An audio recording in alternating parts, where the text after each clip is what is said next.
Hello friends. स्वागत है आपका आज के वीडियो में। मैं मोनू कुशवाहा स्वागत करता हूं आपका आज के क्लास में। और जो आज का हमारा क्लास होने वाला है ये एमए थर्ड सेमेस्टर जो हमारा सब्जेक्ट है ये एजुकेशनल साइकोलॉजी। और चैप्टर जो होगा ये 34 चैप्टर में सेकेंड नंबर चैप्टर होने वाला है। और इस चैप्टर में जो है मुख्य रूप से हम पढ़ने वाले हैं शिक्षा मनोविज्ञान का अर्थ, स्वरूप और फिर इसका उद्देश्य। तो फिर ये और शुरू करते हैं कि आखिर जो है शिक्षा मनोविज्ञान का जो है अर्थ क्या होता है, इसका स्वरूप क्या है और आखिर जो है शिक्षा मनोविज्ञान का जो है उद्देश्य है ये क्या है, इसका जो स्वरूप है वो क्या है। आखिर जो शिक्षा मनोविज्ञान है इसको लाने की जरूरत क्यों पड़ी और शिक्षा मनोविज्ञान का अर्थ क्या है। क्योंकि हम तो नॉर्मली जानते हैं एजुकेशन, और एजुकेशन का जो मतलब होता है कि हमारा सर्वांगीण विकास करे, यही होता है ना एजुकेशन। तो फिर आखिर शिक्षा मनोविज्ञान की जरूरत क्यों पड़ी। क्योंकि शिक्षित जो शिक्षा है ये पहले से ही दी जा रही थी, तो फिर आज क्यों जरूरत पड़ा। तो इस चैप्टर में बहुत ज़्यादा कुछ नहीं जानना है, परंतु ये जो चैप्टर होगा करीब करीब आई थिंक आधा घंटे के प्लस ही जो है ये करीब करीब जाने वाला है। तो उम्मीद है कि आप पूरा वीडियो जो है बेहतरीन तरीके से देखेंगे। और आइए शुरू करते हैं कि आखिर शिक्षा मनोविज्ञान की जो है अर्थ में जो है सबसे पहले हम इसका परिभाषा जानेंगे, फिर शिक्षा क्या है और शिक्षा की जो है आधुनिक धारणा क्या है, पारंपरिक धारणा क्या रही है, वैदिक धारणाएं क्या रही थी। और हर व्यक्ति के हिसाब से जितने भी मनोवैज्ञानिक और जो फिलोसफर्स हुए हैं या फिर जो और भी कई सारे जो लोग जिन्होंने शिक्षा के क्षेत्र में खास करके काम किया है, उनके हिसाब से जो है शिक्षा मनोविज्ञान की या फिर शिक्षा की जो धारणा है वो क्या रही, कैसे रही, इसी के बारे में हम फाइनली जानने वाले हैं। तो ये और शुरू करते हैं आखिर शिक्षा मनोविज्ञान की जो परिभाषा ये क्या है। तो आप सब जानते हैं कि जो शिक्षा मनोविज्ञान है ये मुख्य रूप से दो शब्दों से मिलकर बना है, शिक्षा और मनोविज्ञान। ये दोनों शब्द जो है अपने आप में पूर्ण है, कोई किसी से कोई किसी को गिला शिकवा नहीं और ना ही जो है ये एक दूसरे के ऊपर डिपेंडेंट है। ये दोनों इंडिपेंडेंट हैं एक दूसरे से। शिक्षा की जो है एक अपनी जो है परंपरा है और मनोविज्ञान की भी जो है एक अपनी परंपरा है। इसी तरह इन दोनों का जो है अपना एक स्वतंत्र स्वरूप भी अतः हुआ जो है शिक्षा मनोविज्ञान का समन्वय रूप और परिभाषा को समझने के लिए हमें इन दोनों शब्दों की जो है अलग अलग व्याख्या करना जरूरत है। और जो है मनोविज्ञान की हम अलग व्याख्या करेंगे और शिक्षा की जो है ये अलग हम व्याख्या करेंगे। तो आइए और जानते हैं कि शिक्षा आखिर क्या है। तो शिक्षा का जो है शाब्दिक अर्थ जानेंगे और इसके बाद जो है शिक्षा के और भी कई सारे जो है अर्थ वो जानने का प्रयास हम करेंगे। तो शिक्षा का जो शाब्दिक अर्थ है ये है शिक्षा। विज्ञान की दृष्टि से जो है देखा जाए तो शिक्षा शब्द जो है ये शिक्षा धातु से बना है। शिक्षा क्या है, संस्कृत का एक शब्द है जिसका अर्थ होता है देन।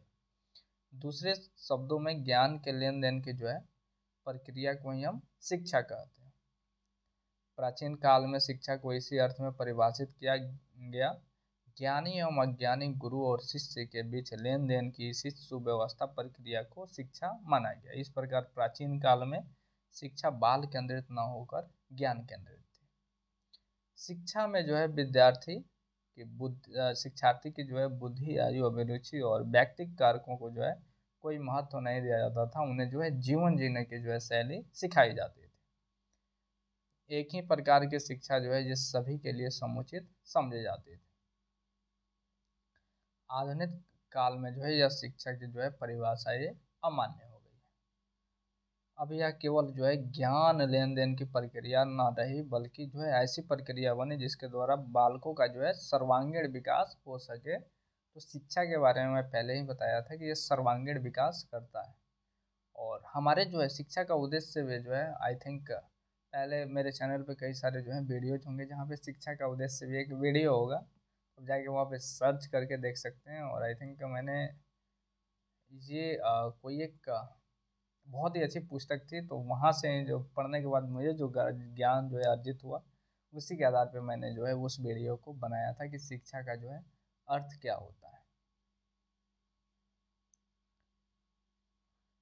तो शिक्षा की जो है वैदिक धारणाएं क्या रही, आइए और इसके बारे में हम देखते हैं।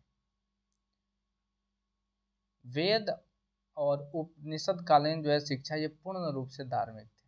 वेद ही नहीं, उस समय जितने भी जो है धर्म थे या फिर और भी कई सारे जो है रिलीजन वगैरह थे। रिलीजन का जो अर्थ होता है वो विश्वास से होता है, हम जिस पे विश्वास किए वो रिलीजन हो गया।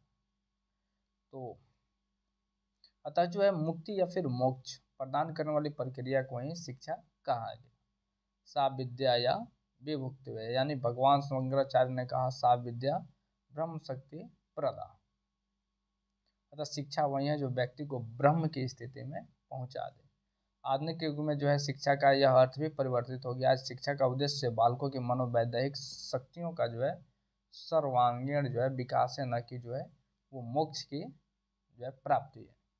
शिक्षा की जो आधुनिक धारणा ये क्या रही है आइए और जानते हैं। और इसमें कई सारे जो है वैचारक एक से एक हुए, जिसमें महात्मा गांधी भी थे और रविन्द्रनाथ टैगोर भी थे, इसके अलावा अरविंदो थे और भी कई सारे जो है पश्चिमी देशों के जो है जो विचारक रहे, फिलोसफर रहे।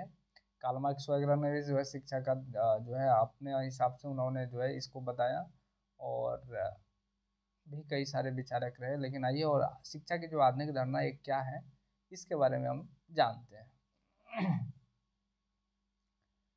यानी मॉडर्न कंसेप्ट ऑफ एजुकेशन। शिक्षा का जो है अंग्रेजी पर्यायवाची शब्द एजुकेशन जो है ये जो लैटिन भाषा के एडुकेट से बना हुआ है, एडुकेट से बना हुआ है। इसका अर्थ होता है शिक्षित करना या फिर पालन पोषण करना था। इस विचारधारा के अनुसार बालकों में निहित शक्तियों या फिर क्षमताओं को जो है उत्तेजित करके उन्हें सही दिशा में विकसित करने की प्रक्रिया ही शिक्षा है। बालकों में जो है निहित क्षमताएं दो प्रकार की हैं, शारीरिक और मानसिक। शिक्षा जो है इन दोनों प्रकार की क्षमताओं के समुचित विकास का अवसर प्रदान करती है। तो हम कह सकते हैं कि शिक्षा वह प्रगतिशील क्रिया है जो व्यक्ति की मनोदैहिक क्षमताओं के पूर्ण विकास में सहायता करती है।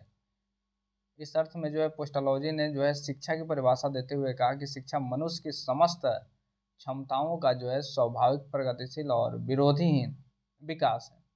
इस बात को जॉन डोई ने दूसरे शब्द ने कहा, और उन्होंने कहा कि शिक्षा जो है ये व्यक्ति की क्षमताओं का विकास है जिसकी सहायता से वह अपने वातावरण पर नियंत्रण करता हुआ अपनी संभावित उन्नति को प्राप्त करता है। इसी प्रकार जो है क्रो के अनुसार जो है शिक्षा व्यक्तिकरण तथा समाजीकरण की वह प्रक्रिया है जो व्यक्ति को जो है पूर्ण विकसित कर समाज उपयोगी बनाती है। यानी उन्होंने कहा कि education is an individualising and socialising process that further personal जो है advancement as well as social living.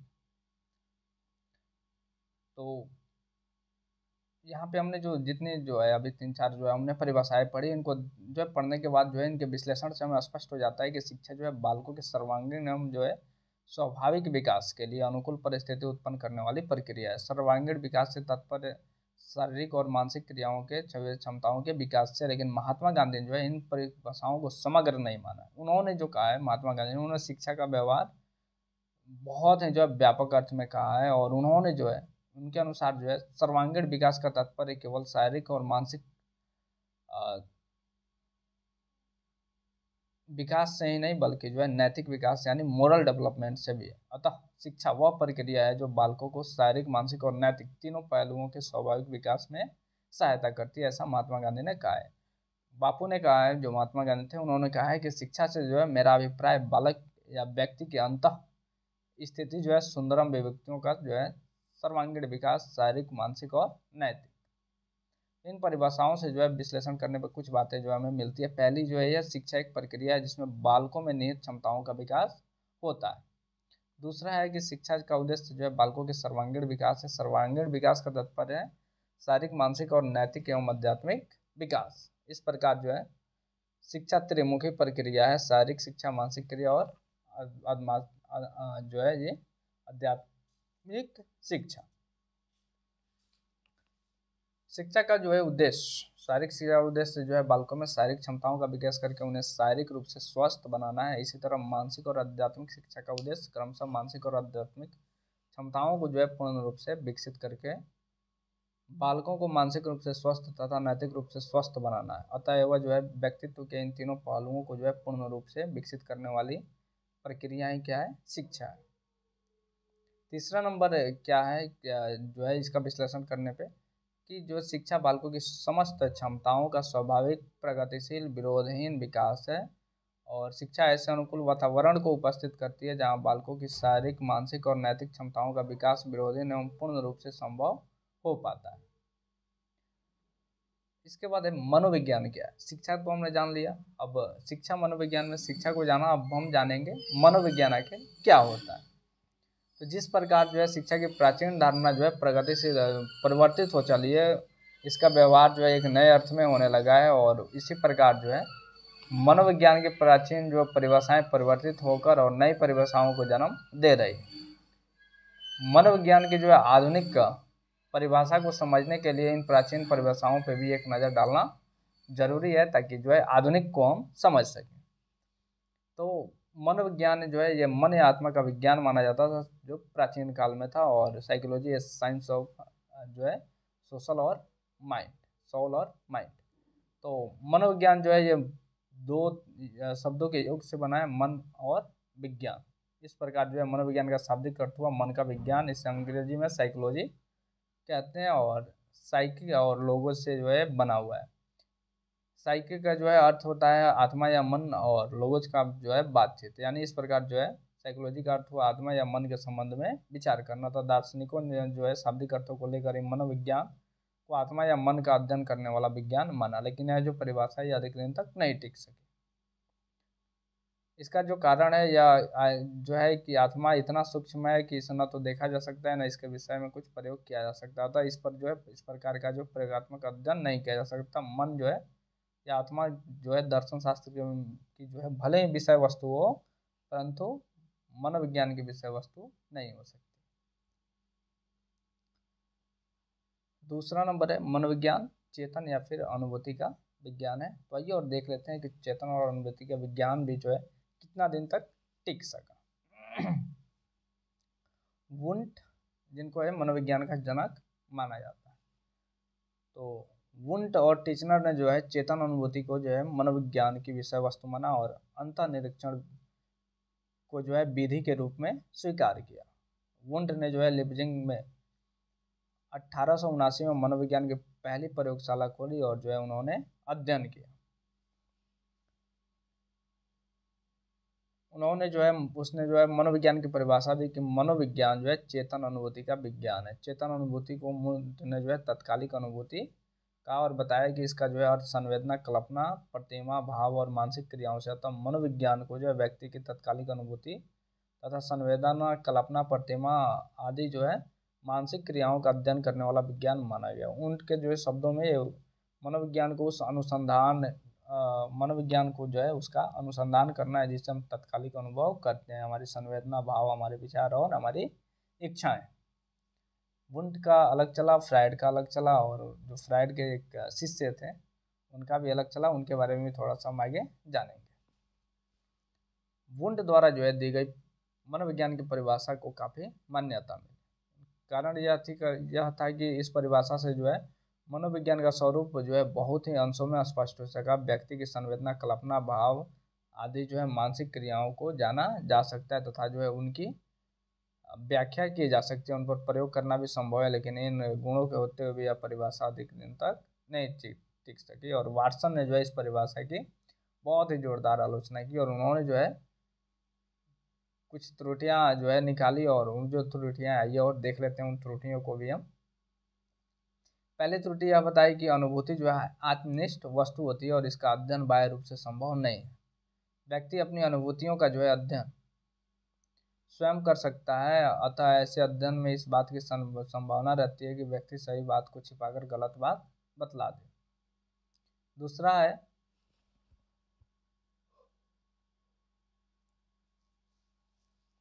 इस परिभाषा की जो है दूसरी खामी यह है कि इसके अनुसार मनोविज्ञान केवल चेतन अनुभूति का अध्ययन करना जो है करने वाला विज्ञान है, लेकिन विज्ञान की सभी अनुभूतियां जो है चेतन नहीं होती।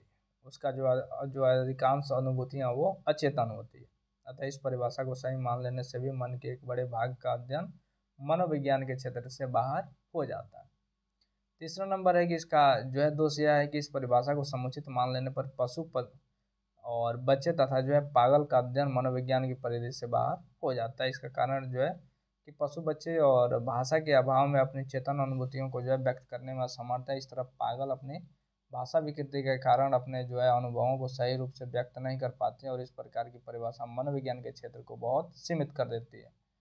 चौथा नंबर जो है इस परिभाषा का चौथा दोष यह है कि इसमें यह नहीं बताया गया कि मनोविज्ञान किस प्रकार का विज्ञान है, समर्थक या फिर आदर्श निर्धारक। तो ये था जो है हमारा मनोविज्ञान चेतन या फिर अनुभूति का विज्ञान था, ये भी उतना ज़्यादा सक्सेस नहीं हुआ। फिर जो है मनोविज्ञान जो है ये व्यवहार का विज्ञान यानी कि साइकोलॉजी साइंस ऑफ बिहेवियर, और इसके आधार पर जो है परिभाषा कुछ मनोविज्ञानियों ने दिया। तो आइए और इसको भी हम देख लेते हैं। वाटसन ने जो है मनोविज्ञान को व्यक्ति के व्यवहार का अध्ययन करने वाला विज्ञान माना, और उसने जोरदार शब्दों में कहा कि मनोविज्ञान एक समर्थक विज्ञान है जो व्यक्ति की अनुभूति का नहीं बल्कि व्यवहार का अध्ययन करता है। इस प्रकार उसने जो है मनोविज्ञान को समर्थक विज्ञान बताया। समर्थक विज्ञान उस विज्ञान को कहते हैं जो अपने विषय वस्तु का अध्ययन उसी रूप में करता है जिस रूप में वह होती है। मैकडूगल ने जो है इसी अर्थ में मनोविज्ञान की परिभाषा देते हुए क्या है कि मनोविज्ञान आचरण या फिर व्यवहार का समर्थक विज्ञान है। क्योंकि उस समय जो है समय काफ़ी ज़्यादा लाचार था, या फिर यूँ कहें कि बहुत ज़्यादा जो है इसका विकास नहीं हुआ था। आज कई सारी चीज़ों जैसे कैंसर वगैरह का भी इलाज करना संभव अब धीरे धीरे हो रहा है। रूस ने जो है कोई नई दवा ईजाद की है, और आईआईटी जो है मद्रास ने भी शायद की है। आईआईटी मद्रास के बारे में नहीं पता, लेकिन एक दिन में पढ़ा था, जगह के बारे में नहीं, लेकिन हाँ इतना पता है कि कैंसर का भी, जैसे कि हमने कोविड का जो है टीका लगवाया था, वैसे ही अब कैंसर का भी टीका लगवाया जा सकता है और कैंसर से बचा जा सकता है। तो इसी प्रकार जो है इस तरह जो है पिलसबरी ने जो है वाटसन और डूडल के जो है विचारों का स्वागत किया और चेतन अनुभूति का खंडन करते हुए बताया कि वह व्यक्तिगत और आत्मनिष्ठ होती हैं, इसलिए वह मनोविज्ञान की विषय वस्तु नहीं बन सकती। यानी कि यहाँ पे हम देख रहे हैं कि एक विज्ञान जो है मनोवैज्ञानिक है, और उन्होंने जो परिभाषा दी उनका समर्थन कुछ लोगों ने किया, लेकिन तीसरा आया और उसको खंडित कर दिया। फिर उसने एक परिभाषा दी, क्योंकि जब खंडन कर रहा है तो उसके हिसाब से वो एक परिभाषा देगा, और परिभाषा दिया तो फिर कोई आया और समर्थन किया, परंतु उसके बाद वाला जो आया उसने खंडित कर दिया अपने चेतन के हिसाब से, अपने समझने के हिसाब से।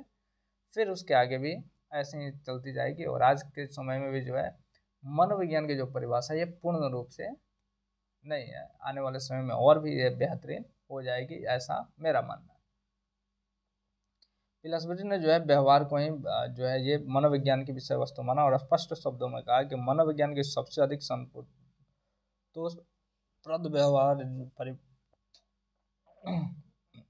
परिभाषा यह हो सकती है कि यह मानव व्यवहार का विज्ञान है। अब केवल मानव व्यवहार का तो विज्ञान ये नहीं हो सकता, लेकिन फिर भी आइए तब तक आगे जो है पॉलो वगैरह भी आए होंगे तो उनके हिसाब से भी हम जानेंगे। तो सबसे पहले इसको हम थोड़ा सा देख लेते हैं। मनोविज्ञान की जो है यह व्यवहारवादी परिभाषा पहली परिभाषा की तुलना में अधिक वैज्ञानिक और संतोषजनक समझी गई। इसके कारण जो है इसका कारण कुछ ना कुछ तो होगा ना, तभी तो व्यवहार जो है इस परिभाषा को बेहतरीन समझा गया। तो इस परिभाषा का जो है पहला गुण यह है कि अनुभूति की अपेक्षा व्यवहार का जो है स्वरूप अधिक स्पष्ट है, और आत्मनिष्ठ होने के कारण अनुभूति को जो है बाह्य रूप से न तो देखा न फिर समझा जा सकता है। इसके विपरीत व्यवहार जैसे रोना हंसना आदि को बाह्य रूप से जो है होने के कारण जो है इनको बाह्य रूप से देखा या फिर समझा जा सकता है। दूसरा गुण इसका यह है कि व्यवहार के रूप में चेतन तथा जो है अचेतन अनुभूतियों का भी अध्ययन हो जाता है। कारण यह है कि व्यवहार द्वारा जो है चेतन और अचेतन सभी प्रकार की अनुभूतियों की अभिव्यक्ति होती है। तीसरा गुण यह है कि इस परिभाषा को सही मान लेने पर मनोविज्ञान का क्षेत्र काफ़ी व्यापक हो जाता है। यह तो हम देख ही चुके हैं कि अनुभूति के आधार पर जो है बच्चे, पशु और पागल का अध्ययन संभव नहीं है, परंतु व्यवहार के आधार पर इन सबों का अध्ययन संभव हो जाता है। चौथा नंबर है इस परिभाषा का जो चौथा गुण यह है कि इससे स्पष्ट हो जाता है कि मनोविज्ञान एक समर्थक विज्ञान है, लेकिन इसके साथ साथ इसके कुछ अवगुण भी पाए जाते हैं। नहीं बोला कि एक आया और उसने किसी और का खींचा, तो फिर एक और आया और उसका टांग खींचा। जैसे एक केकड़े को जो है बाल्टी में कुछ केकड़े को रख दो और सोचो कि वो बाल्टी से बाहर निकल जाएंगे, तो वो नहीं निकल सकते हैं, क्योंकि जैसे ही तीसरा उसके दहलीज पर पहुंचने के बाद तब तक एक चौथा जो है वो क्या करेगा, खींच देगा नीचे, उसका पैर पकड़ के टांग पकड़ के खींच देगा। तो ऐसे ही हुआ लेकिन ये हुआ तो अच्छा भी नहीं हुआ, क्योंकि जो है मनोविज्ञान को काफ़ी ज़्यादा बेहतरीन जो है समझने को मौका मिला। परंतु एक बाहर से जो केकड़ा था वो देख रहा था कि ये क्या कर रहे हैं, और वो भी जो है वो वाला केकड़ा वो भी किसी बाहर बड़े जो है वो ऐसे बोल सकते हैं किसी बर्तन में रखा हुआ था, किसी टब में रखा हुआ था। फिर वहाँ से वो आगे और आज भी जो है एक बेहतरीन जो है अभी पूरी तरह से संतुष्टि नहीं हुई है। तो आने वाले 2040-50 के आसपास जो है इसका जो है व्यवहार ये काफ़ी ज़्यादा बदलने वाला है। जब हम लोग जो है रिसर्च करेंगे इन क्षेत्रों में तो वो और भी ज़्यादा है बेहतर होगी, क्योंकि अभी जो है हमारी जो सोच है वो बहुत ज़्यादा हाइप नहीं है, रियलिटी है। तो जब उस समय होगा तो अनुभव भी होगा और भी कई सारी चीज़ें होंगी, तो थोड़ा सा अलग हो जो है ये क्षेत्र हो जाएगा। तो अवगुण जो है आइए और देख लेते हैं इस परिभाषा की जो अवगुण है ये क्या है। तो पहला अवगुण यह है कि कभी कभी जो है एक व्यवहार के रूप में जो है कई चेतन अनुभूतियाँ अभिव्यक्त होती है। अतः वह जो है मात्र किसी व्यवहार को देखकर यह कहना कठिन है कि वास्तव में उसका संबंध किसी मानसिक अनुभूति से है। जैसे कि किसी भागते हुए व्यक्ति को देखकर यह निर्णय करना कठिन है कि उसके जो है भागने का कारण भय या फिर क्रोध। इसी तरह किसी की जो है आंखों में मात्र आंसू देखकर हम यह नहीं कह सकते कि वो आंसू जो है खुशी में है या फिर दुख में। दूसरी त्रुटि यह है कि मानव की जो है सार्थकता जो है अनुभूति पर निर्भर करती है, और व्यक्ति अपना जो है अनुभूति के आधार पर ही दूसरों के व्यवहार की व्याख्या करता है। किसी को हंसते देखकर यह समझना कि वो खुशी में है, यह हमारी जो है अनुभूति की उपज है। हम खुशी से हंसते हैं, इसीलिए दूसरों को हंसने के व्यवहार को खुशी की जो है अनुभूति से संबंध समझने लग जाते हैं। तीसरा नंबर है कि हम इस परिभाषा की त्रुटि यह है कि व्यवहार के निरीक्षण पर जो है निरीक्षक की पूर्व धारणा आदि जो है व्यक्तिगत कारकों का प्रभाव पड़ता है। इसके बाद है मनोविज्ञान, अनुभूति तथा व्यवहार का विज्ञान यानी psychology, science of experience and behaviour. तो आइए और देख लेते हैं इसको भी, और आई थिंक ये बेहतर जो है ये नॉलेज हमें देने वाला है। इस बात की जो है व्याख्या हो चुकी है कि मनोविज्ञान की जो अनुभूति ये अनुभूति जो है संबंधित व्यवहार और व्यवहार संबंधी दोनों प्रकार की परिभाषाएं जो आंशिक रूप से ही सही।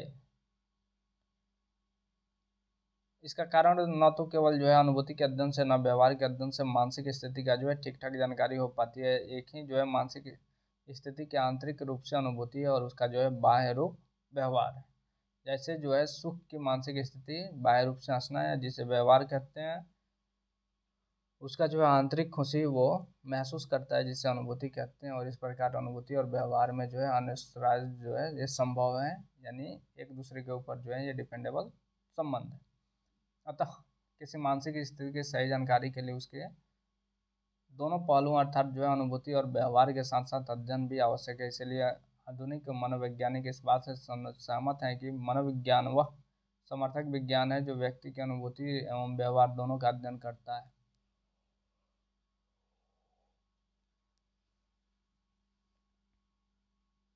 यद्यपि जो है मनोविज्ञान की यह परिभाषा जो है अपने आप में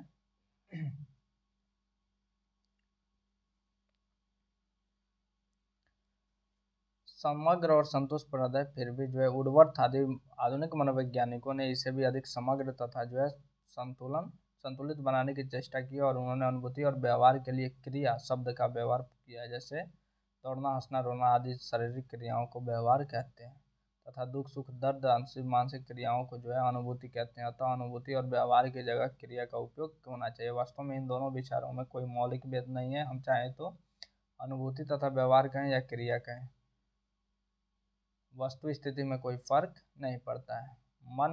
जो एक मनोवैज्ञानिक थे, उन्होंने जो है अभियोजनशीलता के शब्द पर काफ़ी जोर दिया है और बताया है कि मनोविज्ञान प्राणी की क्रिया और अनुभूति एवं व्यवहार के अध्ययन अभियोजनशीलता की दृष्टि से करता है।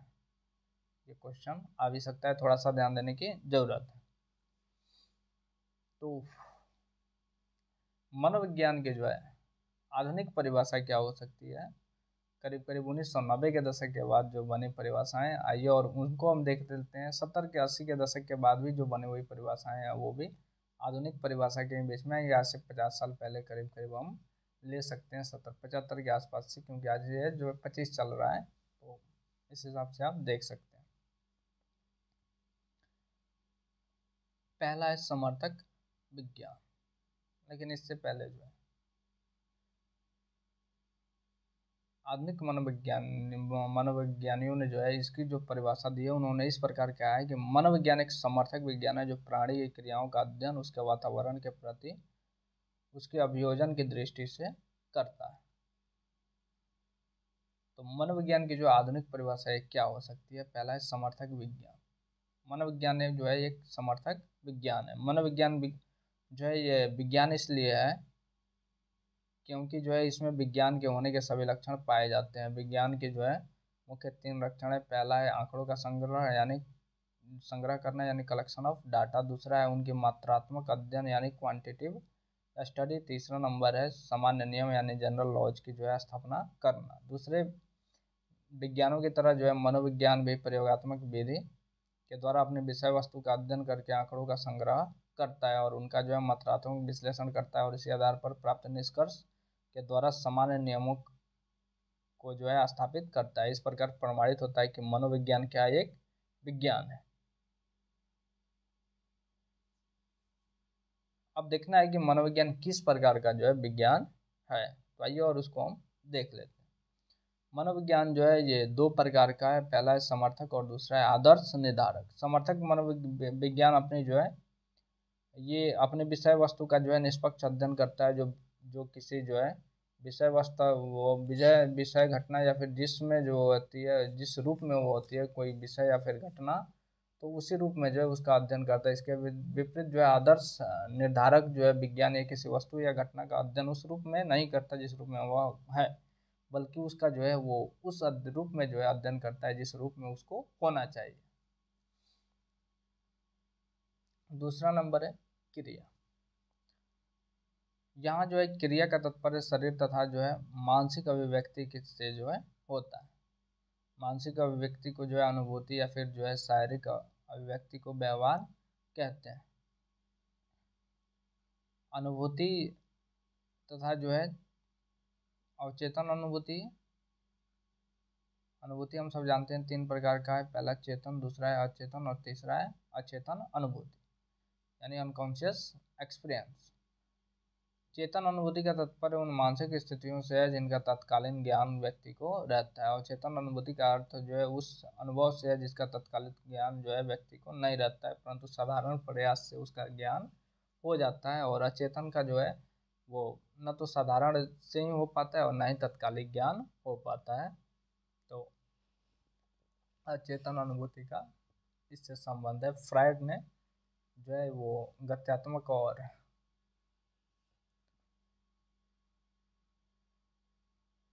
आकारात्मक 2 तरह के जो है ज्ञान उन्होंने जो है मन के बारे में बताया था, आकारात्मक और गत्यात्मक, जिसमें ईड ईगो सुपर ईगो और चेतन अचेतन और अवचेतन के बारे में उन्होंने बतलाया था। इसके बाद जो है तीसरा नंबर यह है प्राणी। प्राणी का अर्थ जो है सभी प्रकार के जीव जैसे पशु पक्षी मनुष्य आदि से होता है। चौथा नंबर है वातावरण। और उत्तेजनाओं का जो है समूह को क्या कहा जाता है? वातावरण कहा जाता है। इसी प्रकार जो है कोई भी प्राणी सदा किसी न किसी वातावरण में ही रहता है और वातावरण का प्रभाव निरंतर उसकी क्रिया पर पड़ता है। इसी प्रकार जो है मनोविज्ञान किसी प्राणी की क्रिया का अध्ययन वातावरण के संदर्भ में करता है। 5वां नंबर है समायोजन, यानी कि जो है मनोविज्ञान के प्रधान उद्देश्य प्राणी के अभियोजन या फिर जो है समायोजन को समझना और उसे अभियोजित करने में सहायता करना होता है। तो आज अब हम पढ़ेंगे आखिर शिक्षा मनोविज्ञान क्या है, व्हाट इज एजुकेशनल साइकोलॉजी। और यहाँ से जो है मेनली हमारा जो शिक्षा मनोविज्ञान है ये शुरू होगा। शिक्षा से संबंध मनोविज्ञान को हम क्या कहते हैं? शिक्षा मनोविज्ञान कहते हैं। मनोविज्ञान की कई शाखाएं हैं जिसमें जो शिक्षा मनोविज्ञान भी एक शाखा है और इस शाखा का जो है संबंध ये शैक्षिक प्रक्रियाओं से है। इसी आधार पर जो है विभिन्न मनोवैज्ञानिकों ने शिक्षा मनोविज्ञान की परिभाषाएं दी है। स्किनर ने 1990 में जो परिभाषा दिया वो कहा कि शिक्षा मनोविज्ञान की वह शाखा है जिसे सीखने की प्रक्रिया का अध्ययन करती है। सरासन ने यह कहा कि शिक्षा मनोविज्ञान के स्वरूप को स्पष्ट करते हुए कहा है कि शिक्षा मनोविज्ञान वह क्षेत्र है जो मनोविज्ञान का व्यवहार शैक्षिक प्रक्रियाओं तथा विद्यालय विषयों का अध्यापन में करता है। चैपलिन ने कहा है कि शिक्षा मनोविज्ञान का तात्पर्य शिक्षा के क्षेत्र में मनोवैज्ञानिक समस्याओं के अन्वेषण और इसकी समस्याओं के समाधान हेतु औपचारिक विधियों के उपयोग से होता है। रेबर ने कहा 2001 में कि शिक्षा मनोविज्ञान मनोविज्ञान की वह शाखा है जिसके संबंध में जिसका संबंध सिद्धांतों और समस्याओं से है। इसी तरह 1970 में जॉन एफ ट्रेवर्स ने कहा कि शिक्षा मनोविज्ञान वह विज्ञान है जिसमें छात्र शिक्षण तथा अध्यापन का क्रमबद्ध अध्ययन किया जाता है। इसके बाद जो हम पढ़ेंगे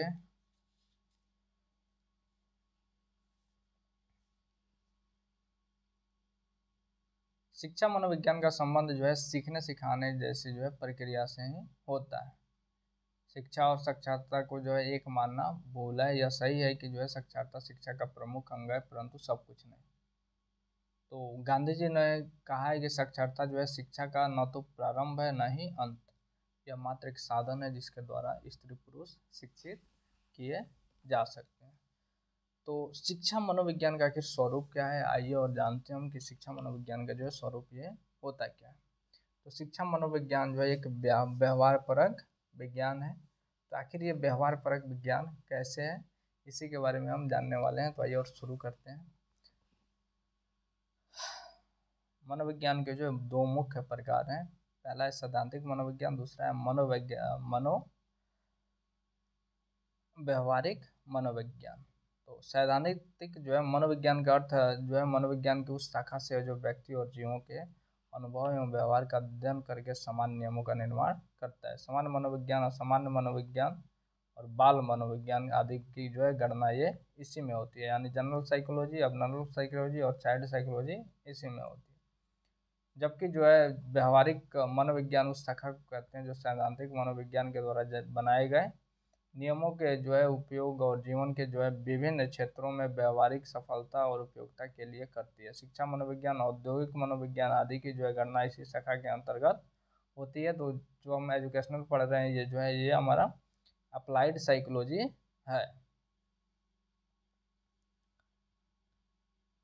शिक्षा मनोविज्ञान व्यवहारिक मनोविज्ञान की ही शाखा है। दूसरा नंबर है शिक्षा मनोविज्ञान एक सार्थक विज्ञान। ये भी दो मुख्य प्रकार हैं इसमें, जिन्हें सार्थक तथा आदर्श सूचक मनोविज्ञान कहा जाता है। पहला है पॉजिटिव साइंस और दूसरा है नॉर्मेटिव साइंस। समर्थक विज्ञान उस विज्ञान को कहते हैं जो किसी विषय का अध्ययन उसी रूप में करता है जिस रूप में वह होता है। इसके विपरीत आदर्श सूचक विज्ञान उस विज्ञान को कहते हैं जो किसी विषय का अध्ययन उस रूप में करता है जिस रूप में उसे होना चाहिए। तीसरा नंबर है शिक्षा मनोविज्ञान एक सामाजिक मनोविज्ञान है। शिक्षा मनोविज्ञान का स्वरूप कुछ ऐसा है कि इसकी गणना आजकल समान मनोविज्ञान के रूप में भी होने लगी है। समाज विज्ञान तथा मानव विज्ञान की तरह शिक्षा मनोविज्ञान भी मानव का अध्ययन करता है और बालक के समाजीकरण में विभिन्न पक्षों का आकलन करता तथा उसको उन्नत बनाने के प्रयासों का उल्लेख करता है। चौथा नंबर है शिक्षा मनोविज्ञान का संबंध बालकों की मानसिक विकास से। और पांचवा नंबर शिक्षा मनोविज्ञान बालकों के शारीरिक विकास से संबंध रखता है। शारीरिक विकास मतलब शारीरिक संबंध, जो शारीरिक विकास है ये होना चाहिए। छठा नंबर है शिक्षा मनोविज्ञान बालक के सामाजिक विकास से भी संबंध रखता है। अगर आप लिखना चाहें तो एक दो लाइन में लिख सकते हैं। सातवां नंबर है शिक्षा मनोविज्ञान बालक के संवेगात्मक विकास से भी संबंध रखता है। और आठवां नंबर है शिक्षा मनोविज्ञान बालक के नैतिक और आध्यात्मिक विकास से संबंध रखता है। यानी educational psychology is concerned with the moral and spiritual development. नौवां नंबर है शिक्षा मनोविज्ञान ये शिक्षण का अध्यापन का विज्ञान है। 10वां नंबर है शिक्षा मनोविज्ञान एक बढ़ता हुआ विज्ञान। तो फाइनली हमने जो है शिक्षा मनोविज्ञान के जो है अर्थ जान लिए, स्वरूप जान लिए। अब हम जानेंगे शिक्षा मनोविज्ञान के जो है ये स्वरूप क्या है, इसका उद्देश्य क्या है। और उद्देश्य के बाद जो है हमारा चैप्टर खत्म हो जाएगा। तो आई थिंक 5 से 10 मिनट का चैप्टर ये भी होगा, परंतु हो सकता है देखने में तो काफ़ी ज़्यादा बड़ा लग रहा है। आई थिंक 50 मिनट के आसपास वीडियो जाएगा दोस्तों, तैयार रहो। अभी शिक्षा क्या है इसकी चर्चा तो हम पहले कर चुके हैं। शिक्षा जो है ये मनुष्य के जो है जीवन व्यवहार में सफल होने का जो है सामर्थ्य प्रदान करने की एक सात्विक प्रक्रिया है, जिससे व्यक्ति समाज का उपयोगी प्राणी बन सके। इसकी जो है पृष्ठभूमि में इसके उद्देश्यों का भी निर्धारण होता है। और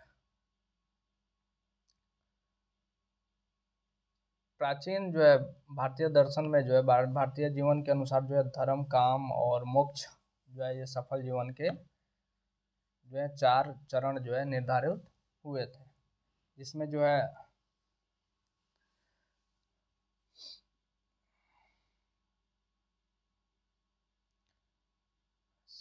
जिसके संदर्भ में जो है शिक्षा का उद्देश्य क्या था, मोक्ष प्राप्त करना था। लेकिन अंग्रेजों के जो है पदार्पण के बाद शिक्षा के उद्देश्य निर्धारण में जो है हम परिवर्तन पाते हैं। यूरोपीय भौतिकवादी सभ्यता की जो है पृष्ठभूमि में जो है मनोवैज्ञानिक अनुसंधानों की श्रृंखला के कारण भौतिकवादी शिक्षा को प्रश्रय मिला, और इस प्रकार ब्रिटिश काल में जो है धर्म प्रधान से जो है अर्थ प्रधान शिक्षा पर जोर दिया जाने लगा। राष्ट्रपिता बापू के जीवन में जो है ये छाया में 4S यानी कि हेड, हैंड, हार्ट, हेल्थ यानी बच्चों के मानसिक, कलात्मक, आध्यात्मिक और शारीरिक विकासों को जो है शिक्षा का उद्देश्य माना गया। शिक्षा का इस उद्देश्य के माध्यम से जो है बालकों की क्षमताओं को जो है समाज उपयोगी धाराओं में मोड़कर ऐसे व्यक्तित्व निर्माण पर जोर दिया गया जिससे वे अपनी व्यक्तिगत विशेषताओं के आधार पर आदर्श समाज के निर्माण और उसके अंग प्रत्यंग में जो है को सफल बनाने में हाथ बटा सके। इसके फलस्वरूप बालकों की जो है व्यक्ति भिन्नता को ध्यान में रखकर 3S यानी एज, एबिलिटी और एप्टीट्यूड अर्थात आयु, योग्यता और रुझान को महत्व दिया गया। आधुनिक शिक्षा का उद्देश्य क्या है? तो विभिन्न कालों में जो है शिक्षा के बदलते हुए मूल्य के साथ जो है शिक्षा का उद्देश्य किस प्रकार परिवर्तन होते रहे, यहाँ जो है हम अलग अलग देखेंगे। और जैसे पहला है मानसिक विकास। तो शिक्षा का जो है मेन एक प्रधान उद्देश्य है जो है बालकों का जो है पूर्ण और समुचित जो है मानसिक विकास है। और मानसिक विकास का तात्पर्य जो है मानसिक क्षमताओं तथा प्रवृत्तियों के विकास से है। बौद्धिक योग्यता के साथ साथ जो है शिक्षण और स्मरण, चिंतन, कल्पना आदि के जो है संबंध अनेक मानसिक जो है क्षमताएं जो है बच्चों में बीज रूप में निहित होती है। शिक्षा का उद्देश्य इन्हीं क्षमताओं के स्वाभाविक तथा जो है विरोधीहीन विकास में सहायता करना। इस प्रकार बालकों की मूल प्रवृत्तियों में उन्नयन करना भी जो है शिक्षा का अभिप्राय हो जाता है। इसके बाद जो है शारीरिक विकास। तो शिक्षा का जो है उद्देश्य वो शारीरिक विकास से भी हो जाता है। और हम सब जानते हैं कि स्वस्थ शरीर में जो है स्वस्थ मन रहता है। बालकों के मन से जो है स्वस्थ बनाने के लिए और उनके तन से भी स्वस्थ बनाना जरूरी है। और यद्यपि जो है वो मानसिक विकास और शारीरिक विकास के बीच बहुत कम सहसंबंध होता है, फिर भी मानसिक क्षमताओं के पूर्ण एवं समुचित विकास में जो है स्वस्थ शरीर काफ़ी सहायक होता है। इसलिए आज की शिक्षा जहाँ बालकों की मानसिक क्षमताओं के पूर्ण विकास के लिए अनुकूल वातावरण उपस्थित करती है, वहाँ उनके जो है शारीरिक विकास के लिए भी खेलकूद और व्यायाम वातावरण आदि पर जोर देती है। इसके बाद हृदय पक्षीय विकास यानी डेवलपमेंट ऑफ हार्ट। और इनका जो है शिक्षा मनोविज्ञान का उद्देश्य जो है बालकों की हृदय पक्षीय क्षमताओं को उभारना और अनुकूल शिक्षा में विकसित होने में जो है सहायता करना भी होता है, जिसमें संगीत, नृत्य और भी कई सारी चीज़ें इसमें आती है, कलाकारी और पेंटिंग वगैरह भी आता है इसमें। इसके बाद हस्तकला का विकास यानी सिलाई बुनाई वगैरह की चीज़ों को भी सिखाया जाता है ताकि जो है बेहतरीन तरीके से उनके अंदर जो है काफ़ी सारी डेवलपमेंट आ सके। संवेगात्मक विकास यानी भय, क्रोध और प्रेम आदि को है जो काफ़ी ज़्यादा सिखाया जाता है। इसको सामाजिक विकास, समाज में किस तरह से रहना है, बड़ों के बीच कैसे रहना है, इन सारी चीज़ों को भी इसमें सिखाया जाता है। तो शिक्षा मनोविज्ञान के जो है उद्देश्य क्या है, इसको हम पढ़ने वाले हैं। तो आइए और देख लेते हैं कि शिक्षा मनोविज्ञान के जो है मुख्य उद्देश्य होते क्या है। तो शिक्षा मनोविज्ञान की जो मंजिल से हम परिचित हो सकें, और हम आई थिंक कि हम सब जानते हैं कि शिक्षा मनोविज्ञान क्या है और इसका जो है उद्देश्य क्या है, हम सब पढ़ चुके हैं और अभी ही पढ़े हैं। तो शिक्षा मनोविज्ञान के जो है 4 मूल आधार तत्व हैं। पहला नंबर जो है, शिक्षा मनोविज्ञान मूलतः विद्यालय संबंधित समस्याओं से संबंधित होगा। दूसरा है शिक्षा मनोविज्ञान प्रधानतः समन्वयक अनुसंधानों पर संबंधित होगा। तीसरा नंबर है, शिक्षा मनोविज्ञान मानवीय व्यवहारों के साथ समन्वयक न्याय करने में समर्थक होगा। और चौथा नंबर है, शिक्षा मनोविज्ञान के विवरण जो है स्पष्ट और सहज कराए होंगे। तो ये जो है क्वेश्चन जो है इम्पोर्टेंट है, थोड़ा सा ध्यान रखिएगा। शिक्षा मनोविज्ञान का जो है उद्देश्य है, पहला नंबर है अध्यापक की सहायता करना, यानी शिक्षा मनोविज्ञान का जो एक प्रधान उद्देश्य जो है शिक्षण को सफल बनाने के लिए शिक्षक की सहायता करना है।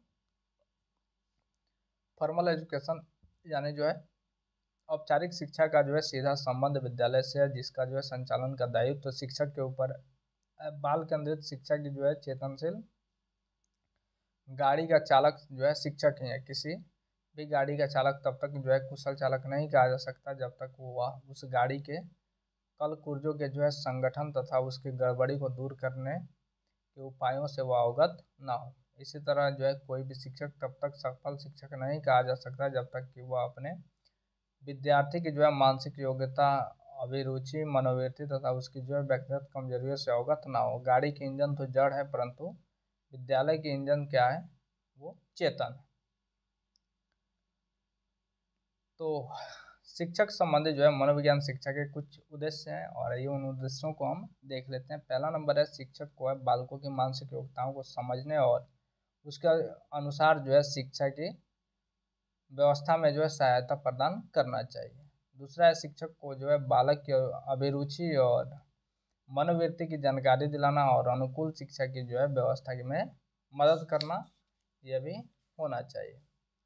तीसरा नंबर जो है यह बालकों की जो है के व्यवहार उपलब्धियों को बिना भेदभाव के देखने और उनके साथ जो है निष्पक्ष सहानुभूति पूर्वक व्यवहार करने में शिक्षक की सहायता करनी चाहिए। चौथा नंबर है, शिक्षक की कमजोरियों तथा असफलताओं को समझने और उनके उपचार की दिशा में जो है शिक्षक का मार्गदर्शन करना चाहिए। पांचवा नंबर है, शिक्षक को अपनी सीमाओं को समझने और उन्हें स्वीकार कर कदम उठाने में सहायक होना चाहिए। छठा नंबर है, शिक्षक को इस योग्य जो है बनने में मदद करना कि अपने अध्यापन में को जो है सहज और आनंददायक वो बना सके। सातवां नंबर है, उपयुक्त शिक्षक विधि को जो है अपनाने में शिक्षक की सहायता करना। आठवां नंबर है, शिक्षक को इस योग्य बनाने में सहायता करना कि वह स्वयं शिक्षा में जो है समाजीकरण के महत्व को समझ सके। दूसरा नंबर जो है उद्देश्य में ये है, उचित अध्यापन विधि प्रस्तुत करना। भाई अगर शिक्षा मनोविज्ञान ना हो, नहीं था तो कैसे भी टीचर पढ़ा देते थे, लेकिन आज क्या है कि शिक्षक को जो है इस हिसाब से अध्ययन विधि को जो है अध्ययन को इस हिसाब से इस ढंग से शिक्षक जो है वो क्या कहें प्रस्तुत करे कि हर बच्चा तक जाए। इसका रीज़न समझिए कि कई बार पहले के समय में होता था कि टीचर क्या होता था कि एक ही तरह से पढ़ा रहे हैं, चाहे बच्चा को समझ में या ना आए, उनको बस चैप्टर ख़त्म करने से मतलब है। लेकिन अभी क्या है कि बच्चा को समझ में आना चाहिए और सारे बच्चे एक माइंड सेट के नहीं होते, जिसके चलते ये जो है ये लेना पड़ता है, ये वाला जो स्टेप है ये उठाना पड़ता है। उचित पाठ्यक्रम प्रस्तुत करना। रियलिटी है भाई कि पाठ्यक्रम जो है ना, वो जो करिकुलम होता है सारे टीचर बेहतरीन ढंग से नहीं कर पाते। लेकिन अब जो है नेट वगैरह क्वालिफाई करके जा रहे हैं, जो लोग बीएड वगैरह करके जा रहे हैं, पहले के समय में केवल ग्रेजुएशन किया और टीचिंग करने लग गए, पढ़ रहे हैं और टीचिंग करने लग गए। तो ये वाली सुविधा जो थी उसमें जो है डेवलपमेंट उतना नहीं हो पाता था। लेकिन आज के समय में जो टीचर जो है बन रहे हैं उनके अंदर बेहतरीन जो है वो स्किल जो है वो आ रही है। इसके बाद शैक्षिक निर्देश देना, यानी जो है एजुकेशनल गाइडेंस देना। तो शिक्षार्थियों को जो है शिक्षा संबंधी निर्देशन देना भी शिक्षा मनोविज्ञान का एक मुख्य लक्ष्य है। बालकों को जो है उनकी शिक्षा तभी सफल होती है जब शिक्षा की व्यवस्था उनकी जो है मानसिक योग्यता, अभिरुचि आदि के अनुकूल हो। इसीलिए शिक्षा मनोविज्ञान उन्हें सही दिशा में निर्देशन देना चाहता है कि उन्हें जो है कला, संगीत, विज्ञान आदि विषयों में से किस विषय की जो है शिक्षा लेना चाहिए। 5वां नंबर है व्यावसायिक निर्देश देना। भाई व्यवसाय हेतु वो जो है या फिर जो है व्यवसाय के लिए उचित व्यक्ति का भी जो चुनाव करना वो जरूरी है। तो इस उद्देश्य से जो है प्राप्ति के लिए शिक्षा मनोविज्ञान बालकों की को जो है उचित व्यवसाय का निर्देशन देता है कि उनको क्या करना चाहिए। शारीरिक शिक्षा देना, पहले हम पढ़ चुके हैं कि स्वस्थ जो है शरीर में क्या है, स्वस्थ मन का वास करेगा। तो शारीरिक शिक्षा ना होने पे काफ़ी ज़्यादा दिक्कत होता है और थकान वगैरह ना हो तो पढ़ते वक्त, क्लास करते वक्त या फिर अंगैठी मंगैठी ना करे तो ऐसी स्थिति हो जाती है। तो आलस वगैरह बच्चे ना करें। तो ये शारीरिक शिक्षा के जो है ये शिक्षा मनोविज्ञान के अंतर्गत आता है। इसके बाद मूल्यांकन की जो है उचित विधि प्रस्तुत करना, यानी मनोविज्ञान, शिक्षा मनोविज्ञान जो है एक महत्वपूर्ण उद्देश्य जो है इसका ये विद्यार्थियों की मानसिक क्षमताओं के साथ साथ शैक्षणिक उपलब्धियों का मूल्यांकन करना और तदनुसार शिक्षा व्यवस्था में जो है सहायता करना भी होता है। 8वां नंबर जो है अधिकारियों का मार्गदर्शन करना। शिक्षा मनोविज्ञान का एक उद्देश्य यह भी है कि विद्यालय से जो है संबंध अधिकारियों की शैक्षणिक परिस्थितियों के जो है संगठन तथा निरीक्षण में सहायता देना है। शिक्षा की सफलता के लिए शैक्षणिक वातावरण का अनुकूलन तथा जो है प्राकृतिक होना अति आवश्यक है। शैक्षणिक वातावरण के अंतर्गत औपचारिक वातावरण की गणना होती है। अतः जो है शिक्षा मनोविज्ञान का उद्देश्य इन दोनों प्रकार के वातावरण को समुचित बनाने में अधिकारियों की सहायता करना होता है। 9वां नंबर है अभिभावकों का मार्गदर्शन करना कि भाई आपके जो बच्चे हैं खास करके वो किस हिसाब से रहना चाहिए और उन बच्चों के साथ आपका व्यवहार कैसा होना चाहिए, कैसे हम बेहतरीन कर सकते हैं, कैसे उनके समय को हम बेहतर बना सकते हैं। सर्वांगीण जो है व्यक्तित्व जो है वो विकसित करना भी है। स्किनर ने कहा है कि मनोविज्ञान का जो उद्देश्य शैक्षणिक परिस्थिति के जो है मूल्य कुशलता का योगदान करना है। बात सही है, तो ये वाली भी स्थिति आनी चाहिए। 11 नंबर है राष्ट्र को जो है ये प्रतियोगी तथा सक्रिय बनाना, क्योंकि जब बच्चे पढ़े हुए रहेंगे तो फिर वहाँ से जो है वो देश के लिए काम करने के लिए, देश के उत्थान के लिए काम करने के लिए काफ़ी ज़्यादा वो सफल जो है बनाते हैं और बच्चों के मन में जो है वो देशभक्ति की भावना बढ़ते हैं, जिससे बच्चे जो भी काम करते हैं वो देश के हित में काम करते हैं, सक्रिय वो होके काम करते हैं। अब हम जानेंगे कि शिक्षा और शिक्षा मनोविज्ञान में अंतर क्या है और ये हमारा आखिरी स्टेप होगा। आई थिंक 1 से 2 मिनट में ख़त्म करने वाले हैं वीडियो को। शिक्षा तथा शिक्षा मनोविज्ञान के जो है अर्थ तथा स्वरूप के उद्देश्यों की चर्चा हम पहले कर चुके हैं।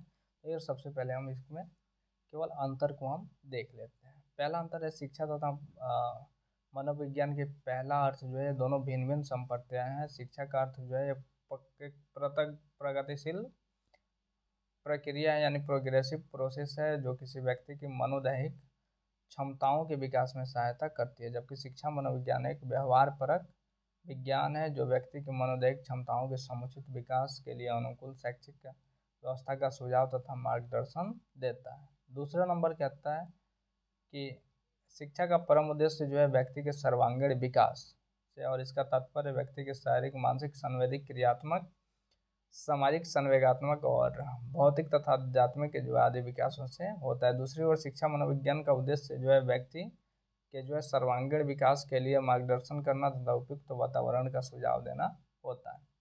तीसरा नंबर जो है यह है कि शिक्षा के क्षेत्र के अंतर्गत शिक्षण, अध्यापन, बालकों में जो है निहित क्षमताओं, सामाजिक और भौतिक विकास आदि का जो है अध्ययन किया जाता है। दूसरी ओर शिक्षा मनोविज्ञान के क्षेत्र के अंतर्गत इन सभी विषयों को सफल बनाने के उपायों एवं प्रविधियों का भी अध्ययन किया जाता है और इसके लिए शिक्षा मनोविज्ञान अनुसंधान करते हैं तथा जो है प्राप्त परिणामों के जो आलोक में बालक के जो है स्वरूप को समग्र रूप से समझाने का प्रयास करते हैं और इसीलिए जो है शिक्षा मनोविज्ञान का जो कार्य क्षेत्र है ये शिक्षा से काफ़ी ज़्यादा विस्तृत है। चौथा नंबर है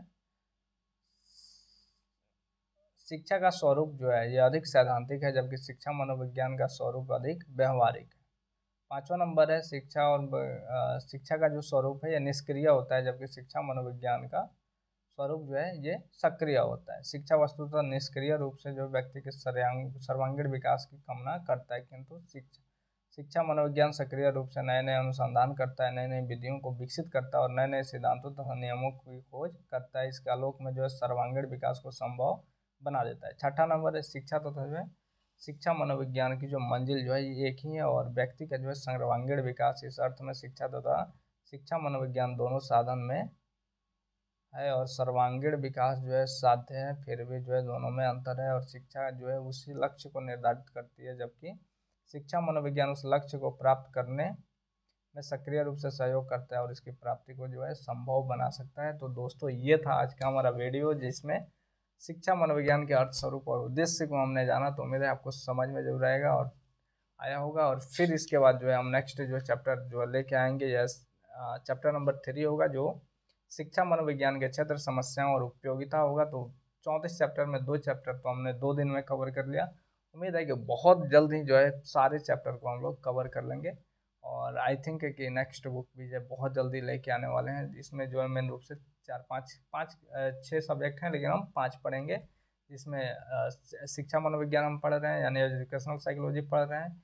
इसके बाद बिहेवियरल पढ़ेंगे और काउंसलिंग साइकोलॉजी पढ़ेंगे, एचआरएम पढ़ेंगे यानी कि ह्यूमन रिसोर्स मैनेजमेंट और एक और होगा काउंसलिंग से रिलेटेड एक और बुक है, नाम याद नहीं आ रहा है लेकिन वो भी हम पढ़ेंगे। तो उम्मीद है कि आपको बेहतरीन तरीके से समझ में आने वाली है सारी चीज़ें। तब तक के लिए फिर मिलते हैं नेक्स्ट क्लास में।